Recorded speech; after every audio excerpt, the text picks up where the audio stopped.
કેમ છો બાળકો, મજામાં ને? ગયા લેક્ચરની અંદર, ગયા વિડીયોની અંદર આપણે રાણકી વાવ વિશેની માહિતી લીધી હતી. તો હવે આપણે રાણકી વાવ વિશે થોડું આગળ બુકમાંથી ભણીએ, બરાબર?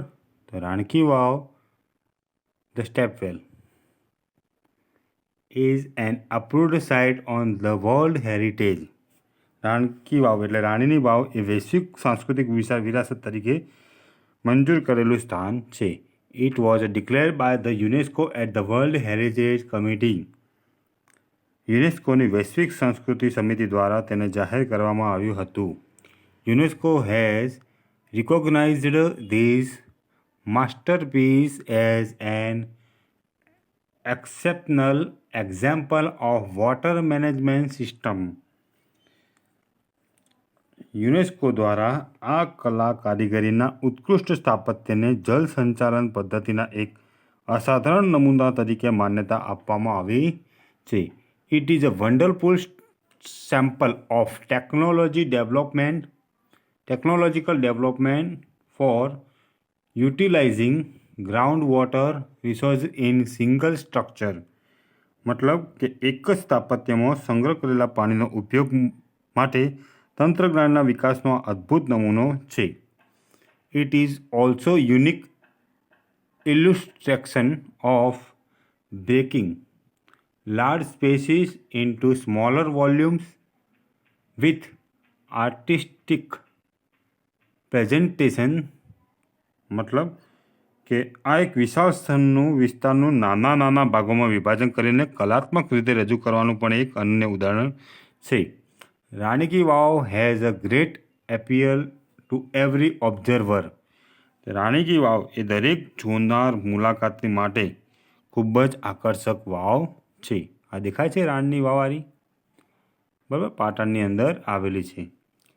Queen Udayamati, the widow of king Bhimdev I, constructed this vow between 1022 and 1063 AD. મતલબ કે આ વાવ રાજા ભીમદેવ એકની વિધવા પત્ની રાણી ઉદયમતીએ ઈસવીસન પૂર્વે 1022 અને 1063 દરમિયાન બંધાવી હતી. Ranki Vav has become one of the most popular place to visit in Gujarat. રાણીની વાવ એ ગુજરાતમાં જોવાલાયક સ્થળોમાં સૌથી લોકપ્રિય સ્થળ છે. King Bhimdev I belonged to the Solanki dynasty of Anhilwad Patan. રાજા ભીમદેવ પહેલો અણહિલવાડ પાટણના સોલંકી વંશના રાજવંશના હતા. After his death, Udayamati took up the project for solving the problem of water scarcity faced by the people of Patan. મતલબ કે આ રાજાના મૃત્યુ બાદ પાટણની પ્રજા માટે પાણીની અછતની સમસ્યાને ઉકેલવા માટે રાણી ઉદયમતીએ આ યોજના હાથ ધરી હતી. Unfortunately, the queen also died before the completion of this structure in the world. મતલબ કે unfortunately the queen also died before the completion of this structure. મતલબ કે કમનસીબે આ સ્થાપત્યની રચના થાય તે પહેલાં જ રાણીનું પણ અવસાન થયું. In the world of architecture, her beautiful idea has received immense appreciation. સ્થાપત્યની દુનિયામાં તેમની આ કલ્પનાની ખૂબ જ એપ્રિસિએશન એટલે પ્રશંસા થઈ. ક્વીન સ્ટેપવેલ ઓર અથવા તો Rani ki Vav is 7-storied structure. રાણીની વાવ એ 7 માળખાનું સ્થાપત્ય છે. This east facing stepwell is 64 meters long and 20 meters wide and 27 meters deep. આ જે પૂર્વાભિમુખ વાવ હતી, જે તે પૂર્વ બાજુ તેનું મુખ હતું, એ વાવ 64 મીટર લાંબી, 20 મીટર પહોળી અને 27 મીટર ઊંડી છે. Each sculpture, passage, pillar and pavilion in this magnificent structure has enchanting carvings. મતલબ કે આ ભવ્ય સ્થાપત્યમાં દરેક શિલ્પકૃતિ માર્ગ, સ્તંભ અને મંડપ પર મંત્રમુગ્ધ કરી દે તેવી કોતરણી છે. On it's side walls there are around 800 sculptures. મતલબ કે તેની દિવાલો પર લગભગ 800 જેટલી શિલ્પકૃતિઓ છે. There are nearly 400 big sculptures of different gods and goddesses in the wow at present. આજે આ વાવમાં વિવિધ દેવી દેવતાઓની આશરે 400 શિલ્પકૃતિઓ છે.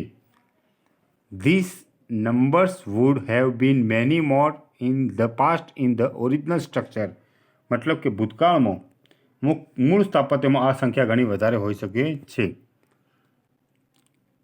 Each story has a narrow corridor for the visitors to appreciate beauty of sculptures and carving engraved on the walls. મતલબ કે દરેક માળ પર શિલ્પકૃતિઓ અને દિવાલો પર કરેલી કોતરણીનું સૌંદર્ય માણવા માટે મુલાકાતીઓ માટે એક સાંકડી પરસાળ પણ છે. Even the pillars of the wow are not exception to it.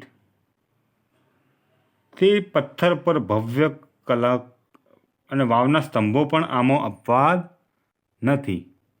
They display splendid artist marvel on the stone. અને આ સ્તંભો પરના જે પથ્થરો છે તે પણ ભવ્ય કલાત્મકની શ્રેષ્ઠતા દર્શાવે છે. In fact, the wow is solely dedicated to Vishnu. One can find Vishnu in different shapes and postures. મતલબ કે ખરેખર તો આ વાવ ખાસ ભગવાન વિષ્ણુને અર્પણ કરવામાં આવેલી છે. તમે વિષ્ણુના વિવિધ રૂપો અને મુદ્રાઓ જોઈ શકો છો આ વાવની અંદર. After Vishnu, next important statue is of Parvati. વિષ્ણુના 10મા અવતાર દર્શાવે છે આ બધી મૂર્તિઓ અને વિષ્ણુ બાદ બીજી મહત્વની મૂર્તિ પાર્વતીની છે. Nearly 15 galleries have the sculptures of Parvati. લગભગ 15 ગેલેરી એટલે પરસાળમાં પાર્વતીની શિલ્પકૃતિઓ છે. 12 statues of goddess Gauri together at the same place are rarely found anywhere. કે ગૌરી માતાની લગભગ 12 મૂર્તિઓ એક જ સાથે એક જ સ્થળે ભાગ્યે જોવા મળે છે. The Sun Temple of Modhera has it. જે મોઢેરાના સૂર્ય મંદિરમાં પણ જોવા મળે છે. This wow has also all the 12 statues of Gauri, namely Uma, Parvati, Gauri, Lalita, Shriya, Krishna, Maheshwari, Ramba, Savitri, Trisanda, Total and Tripura. Beside Tripura. Okay, આટલે સુધી રાખીએ કે આ વાવમાં ગૌરીની બધી જ 12 મૂર્તિઓ છે, જેમાં ઉમા, પાર્વતી, ગૌરી, લલિતા, શ્રીયા, કૃષ્ણા, મહેશ્વરી, રંભા, સાવિત્રી, ત્રિસંદા, તોતલ અને ત્રિપુરા. પછી there are many statues of gods and goddess. અને આ ઉપરાંત such as અગ્નિ, વાયુ, સૂર્ય, ભૈરવ, ચામુંડા, બ્રહ્મા, ઇન્દ્ર, ઇન્દ્રાણી, વૈષ્ણવી, વારાહી, મહાલક્ષ્મી, કુબેર etc. આ ઉપરાંત ગણેશ, અગ્નિ, વાયુ, સૂર્ય, ભૈરવ, ચામુંડા, બ્રહ્મા, ઇન્દ્ર, ઇન્દ્રાણી, વૈષ્ણવી, વારાહી, મહાલક્ષ્મી, કુબેર વગેરે દેવી દેવતાઓની અનેક મૂર્તિઓ આવેલી છે. આ જો દેખાય તમને આ મૂર્તિઓ બધી, આ બધી દેવી દેવતાઓની મૂર્તિઓ છે. ઓકે,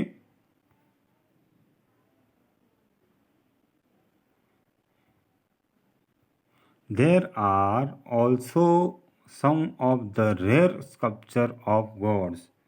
દેવોની કેટલીક વિરલ શિલ્પકૃતિઓ પણ અહીં છે જે ભાગ્યે જોવા મળે. Here one can find the statue of Lord Buddha with or hands and the statue of Rama with sword and shield, the statue of sun in form of Tapasvi, the statue of Shiva with beads in his hand, the statue of Parshuram with the soft and gentle expression rather having hard and stern look, etc. મતલબ કે અહીં તમને ભગવાન બુદ્ધની ચતુર્ભુજ મૂર્તિ, ભગવાન બુદ્ધની 4 hands ચતુર્ભુજ મૂર્તિ, બીજું તલવાર અને ઢાલ સાથે રામની મૂર્તિ, પછી the statue of sun in from of તપસ્વી, તપસ્વીના રૂપમાં સૂર્યની મૂર્તિ, પછી હાથમાં પારાઓ સાથે શિવની મૂર્તિ, અને કઠોર મુદ્રાને બદલે સૌમ્ય અને શાંત મુખ મુદ્રા સાથે પરશુરામની મૂર્તિ વગેરે જોવા મળે છે. Some of the sculptures display contemporary lifestyle, folk tales, animals and human instinct, etc. મતલબ કે અમુક શિલ્પકૃતિઓ સમકાલીન જીવનશૈલીઓ, લોકકથાઓ અને પ્રાણી અને માનવ સ્વભાવ વગેરે દર્શાવે છે. They reveal artistic vision and unique imagination of sculptors. There are nearly 300 statues of Apsaras. અહીં તે શિલ્પકૃતિઓની કલાદૃષ્ટિ અને અનન્ય કલ્પનાશક્તિ પ્રગટ કરે છે. વરાહ, વામન, નરસિંહ, રામ, કલ્કી અને મહિષાસુર મર્દિનીની શિલ્પકૃતિઓ સૌથી આકર્ષક છે.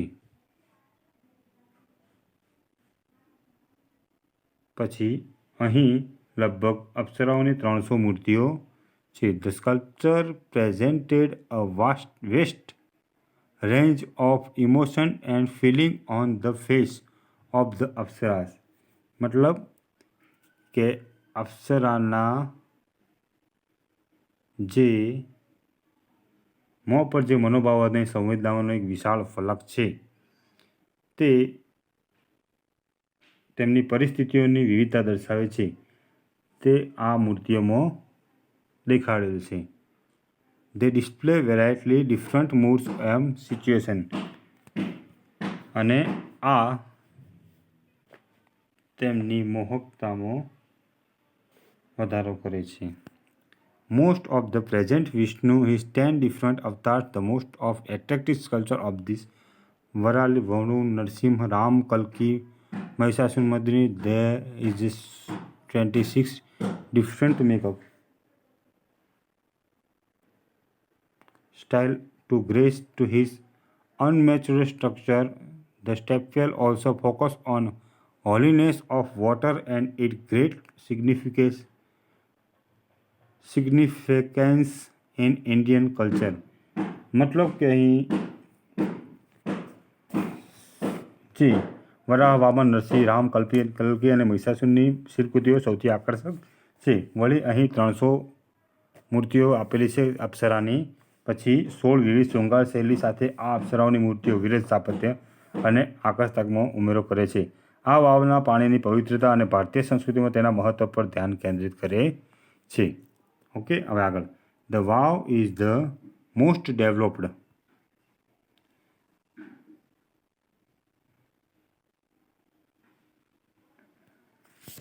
The wow is the most developed,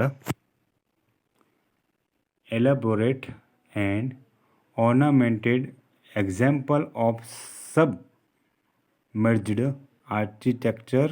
It sings the glory of development of stepwell in India. मतलब કે આ વાવ પાણીની સપાટીથી ખૂબ જ નીચે વિકસિત જીવનપૂર્વક રચેલા અને અલંકૃત સ્થાપત્યનું એક ઉદાહરણ છે. તે ભારતમાં વાવની વિકાસની ગૌરવગાથા છે. This wow is large and complex type of stepwell. આ વાવની રચના અટપટી છે. It has ornamented panels of sculptures. તેમાં શિલ્પકૃતિઓની અલંકૃત તકતીઓ છે. It lay buried under the mud due flood first and the then vanishing of the river Saraswati.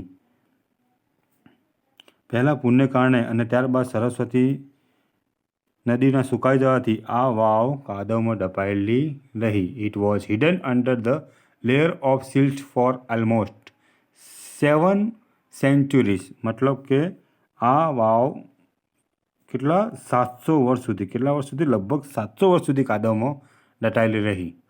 The archaeological survey of India, એને કહેવાય ASI, પુરાતત્વ વિભાગ ખાતું, took a great care to preserved this cultures. મતલબ કે ભારતના પુરાતત્વ વિભાગે આ સ્થાપત્યને સુરક્ષિત રાખવા માટે તેની ખૂબ જ કાળજી લીધી છે. In February 2013, ASI nominated this vav for the world heritage site. ફેબ્રુઆરી 2013માં પુરાતત્વ વિભાગે આ વાવને વૈશ્વિક સાંસ્કૃતિક વિરાસત માટે નિમી. With the excellent teamwork by the ASI and state government of Gujarat, it got recognition by the UNESCO. ભારતીય પુરાતત્વ વિભાગ અને ગુજરાત સરકાર વચ્ચેના ઉત્તમ સહયોગના પરિણામે યુનેસ્કો દ્વારા તેને માન્યતા આપવામાં આવી 2014ની અંદર. ઓકે, તો ચાલો બાળકો, આ પાઠ આપણે અહીંયા પૂરો કરીએ છીએ.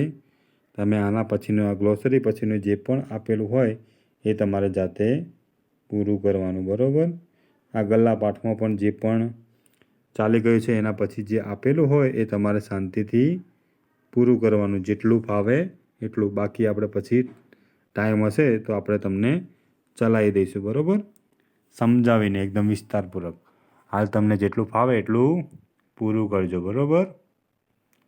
આના પાછળ પણ જે આપેલું છે તે તમારે પૂરું કરવાનું છે. ઓકે, સ્વાધ્યાયપોથી હું તમને પુરાવતો રહીશ. બાકી આ ચોપડીના અંદરનું તમારે જાતે પૂરવાનું છે. ઓકે, તો ચાલો બાળકો, ધ્યાન રાખજો પોતાનું. જય હિન્દ, જય ભારત.